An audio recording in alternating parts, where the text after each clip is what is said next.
السلام علیکم ناظرین، میری بیٹھک چینل میں خوش آمدید۔ امید کرتا ہوں اب سب خیریت سے ہوں گے اور خدا سے دعا کرتا ہوں کہ آپ کی تمام نیک خواہشات پوری ہوں، آمین۔ تو ناظرین، ہم آج کا اپنا ٹاپک شروع کرتے ہیں۔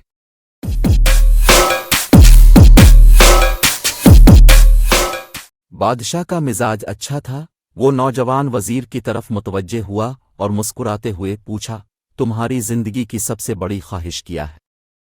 وزیر شرمندہ ہوا، اس نے اپنا چہرہ نیچے کر لیا۔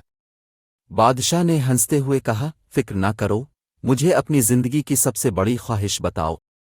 وزیر نے گھٹنے ٹیک کر عاجزی سے کہا کہ بادشاہ، اب دنیا کی سب سے خوبصورت سلطنت کے مالک ہیں۔ میں جب بھی اس بادشاہی کو دیکھتا ہوں میرے دل میں ایک خواہش پیدا ہوتی ہے۔ اگر اس کا 10واں حصہ میرا ہوتا تو میں دنیا کا خوش قسمت ترین شخص ہوتا۔ وزیر خاموش رہا۔ بادشاہ نے ہنستے ہوئے کہا، اگر میں تمہیں اپنی آدھی سلطنت دے دوں؟ وزیر نے گھبرا کر دیکھا اور عاجزی سے کہا، اے بادشاہ، یہ کیسے ممکن ہے؟ میں اتنا خوش قسمت کیسے ہو سکتا ہوں؟ بادشاہ نے فوراً سیکریٹری کو بلایا اور اسے 2 حکم لکھنے کا حکم دیا۔ بادشاہ نے پہلے حکم دیا کہ اس کی آدھی سلطنت نوجوان وزیر کے حوالے کر دی جائے۔ دوسرے حکم میں بادشاہ نے وزیر کا سر قلم کرنے کا حکم دیا۔ وزیر دونوں حکم پر حیران رہ گئے۔ بادشاہ نے حکم پر مہر لگائی اور وزیر کی آنکھوں میں دیکھتے ہوئے کہا، تمہارے پاس 30 دن ہیں۔ آپ کو ان 30 دنوں میں صرف 3 سوالوں کے جواب تلاش کرنے ہیں۔ اگر تم کامیاب ہو گئے تو میرا دوسرا حکم منسوخ ہو جائے گا اور تمہیں آدھی سلطنت مل جائے گی، اور اگر آپ ناکام ہو گئے تو پہلا حکم منسوخ کر دیا جائے گا اور دوسرے حکم کے مطابق آپ کا سر قلم کر دیا جائے گا۔ وزیر کی حیرت پریشانی میں بدل گئی۔ بادشاہ نے پھر کہا، میرے 3 سوال لکھ دو۔ وزیر لکھنے لگا۔ بادشاہ نے کہا، انسانی زندگی کی سب سے بڑی سچائی کیا ہے؟ اس نے توقف کیا اور کہا، دوسرا سوال یہ ہے کہ انسانی زندگی کا سب سے بڑا دھوکہ کیا ہے؟ اس نے توقف کیا اور پھر کہا، تیسرا سوال، انسانی زندگی کی سب سے بڑی کمزوری کیا ہے؟ بادشاہ نے پھر گھنٹی ماری اور بلند آواز سے کہا، اب تمہارا وقت شروع ہو رہا ہے۔ وزیر نے دونوں احکامات اٹھائے اور عدالت سے بھاگا۔ انہوں نے آج شام ملک بھر سے دانشوروں، ادیبوں، مفکروں اور ذہین لوگوں کو اکٹھا کیا اور ان کے سامنے سوال رکھا، لیکن وہ کوئی رائے قائم نہ کر سکے۔ وزیر نے اگلے دن دانشوروں کی تعداد بڑھا دی لیکن نتیجہ وہی نکلا۔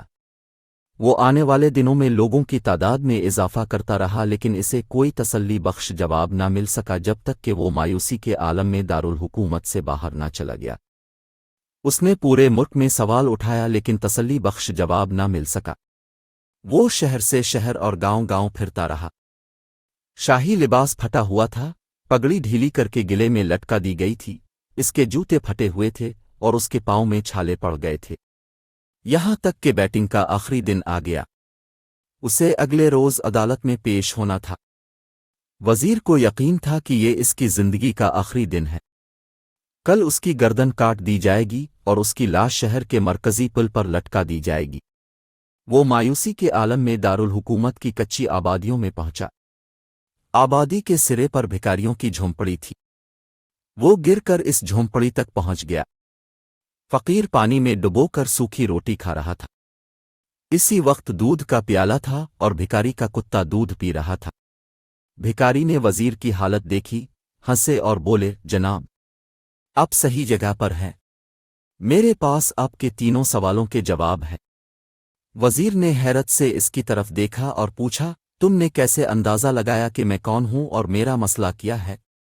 بھکاری نے سوکھی روٹی کے ٹکڑے پلیٹ میں رکھے، مسکرایا، اپنا بوری اٹھا کر وزیر سے کہا، ادھر دیکھو، سمجھ جاؤ گے۔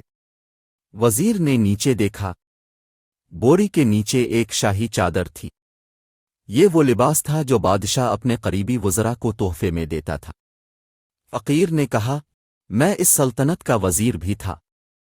ایک دفعہ میں نے بھی اب کی طرح بادشاہ پر شرط لگانے کی غلطی کی تھی، لیکن اب نتیجہ آپ خود دیکھ لے۔ فقیر نے سوکھی روٹی کا ایک ٹکڑا اٹھایا اور اسے کھانے کے لیے دوبارہ پانی میں ڈبو دیا۔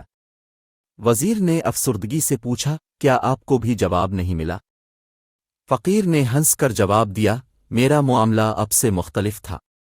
مجھے جواب مل گیا تھا۔ میں نے بادشاہ کو جواب سنایا۔ میں نے آدھی سلطنت کا حکم پھاڑ دیا۔ بادشاہ کو سلام کیا اور آ کر اس جھونپڑی میں بیٹھ گیا۔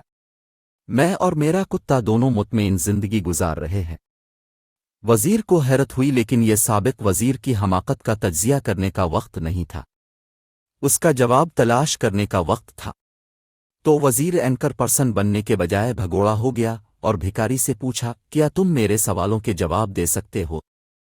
فقیر نے ہاں میں سر ہلایا اور جواب دیا، میں پہلے 2 سوالوں کے جواب مفت دوں گا، لیکن تیسرے جواب کے لیے آپ کو پیسے ادا کرنا ہوں گے۔ وزیر کے پاس شرط قبول کرنے کے سوا کوئی چارہ نہیں تھا۔ اس نے فوراً اس بات میں سر ہلایا۔ فقیر نے کہا، دنیا کی سب سے بڑی سچائی موت ہے۔ کوئی شخص کوئی بھی ہو، وہ اس سچائی سے بچ نہیں سکتا۔ اس نے توقف کیا اور کہا، انسانی زندگی کا سب سے بڑا فریب زندگی ہے۔ ہم میں سے ہر ایک ابدی زندگی کے فریب میں ہے۔ بھکاری کے دونوں جواب ناقابل تردید تھے۔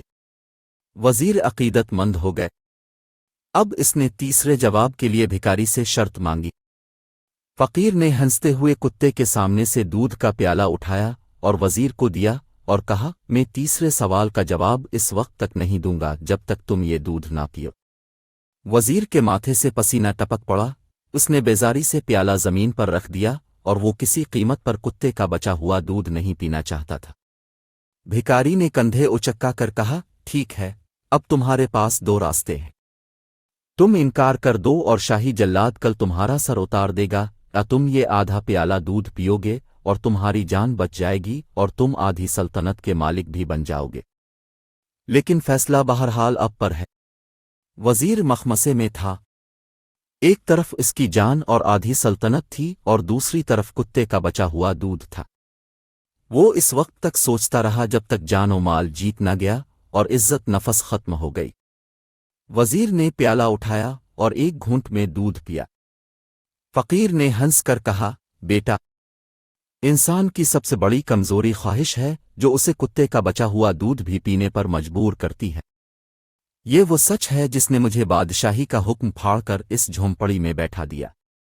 میں جانتا تھا کہ میں جتنا زیادہ زندگی سے دھوکہ کھاتا رہا اور موت کو جتنا بھولتا گیا، اتنا ہی میں خواہشات کی دلدل میں دھنستا چلا جاؤں گا اور مجھے ہر روز اس دلدل میں سانس لینے کے لیے خواہشات کا غلیظ دودھ پینا پڑے گا۔ تو میرا مشورہ ہے، زندگی کی یہ 3 حقیقتیں جان لے، اب کی زندگی اچھی گزرے گی۔ وزیر نے شرمندگی اور خود غرضی کا تحفہ لیا اور فقیر کی جھونپڑی سے نکل کر محل کی طرف چل دیا۔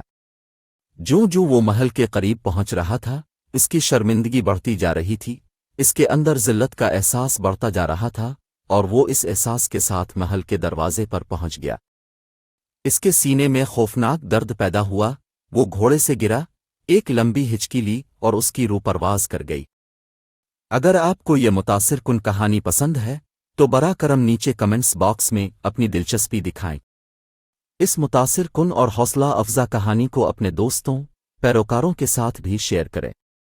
خدا حافظ۔